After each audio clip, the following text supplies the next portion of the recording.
Hello friends, welcome back to our channel smart పక్షిత.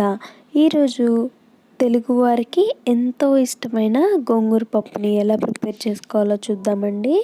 ఇది అందరికీ తెలిసిందేనండి, కానీ ఈ రెసిపీ కొత్తగా పెళ్ళైన వాళ్ళకి లేదంటే ఎవరైనా బ్యాచిలర్స్ ఉంటే తెలియని వాళ్ళ కోసం ఈ రెసిపీని చేసి చూపిస్తున్నానండి.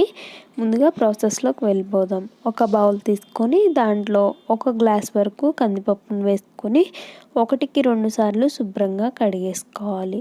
ఇలా కడిగేసుకుని ఒక గ్లాస్ నీళ్ళు పోసుకొని ఒక అరగంట సేపు నానబెట్టుకున్నట్లయితే కందిపప్పు అనేది తొందరగా ఉడుకుతుంది. ఒక 1/2 అవర్ తర్వాత స్టవ్ ఆన్ చేసి స్టవ్ పైన పెట్టుకొని దీంట్లోకి 1 టేబుల్ స్పూన్ ఆయిల్, అలాగే 1/2 టేబుల్ స్పూన్ పసుపును వేసుకున్నట్లయితే కందిపప్పు అనేది తొందరగా ఉడుకుతాయి.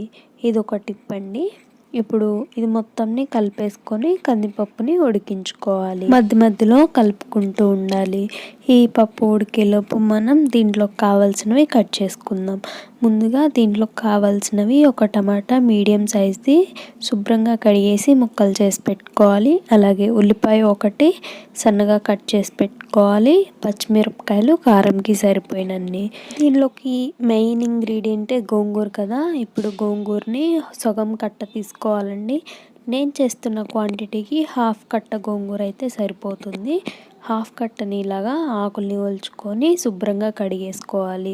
చూడండి, మళ్ళీ పప్పుని ఒకసారి కలిపెట్టుకోవాలి. పప్పు సగం వరకు ఉడికింది కదా. ఇలా సగం ఉడికిన తర్వాత ఉల్లిపాయ ముక్కలు, టమాటా ముక్కలు, పచ్చిమిరపకాయ ముక్కలు, అలాగే గోంగూరను కూడా వేసుకొని మొత్తం ఒకసారి బాగా కలిపేసుకోవాలి.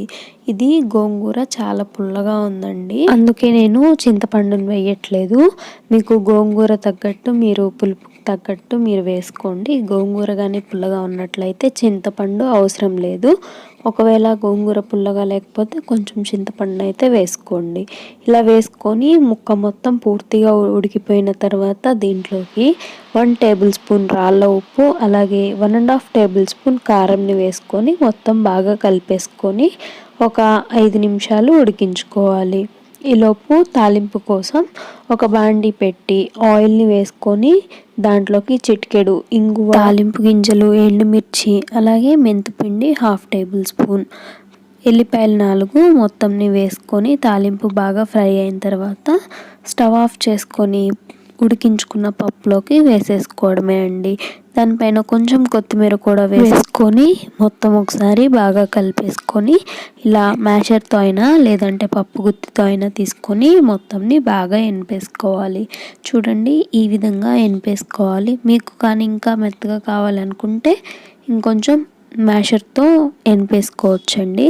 ఇప్పుడు సర్వింగ్ బౌల్లోకి తీసుకొని సర్వ్ చేసేసుకోవడమే అండి. ఇది వేడి వేడి అన్నంలోకి పప్పు వేసుకొని వడియాలు నలుచుకొని తింటే ఉంటుందండి. ఆహా, ఎంత బాగుంటుందో అండి. ఈ వీడియో కానీ నచ్చినట్లయితే లైక్ చేయండి.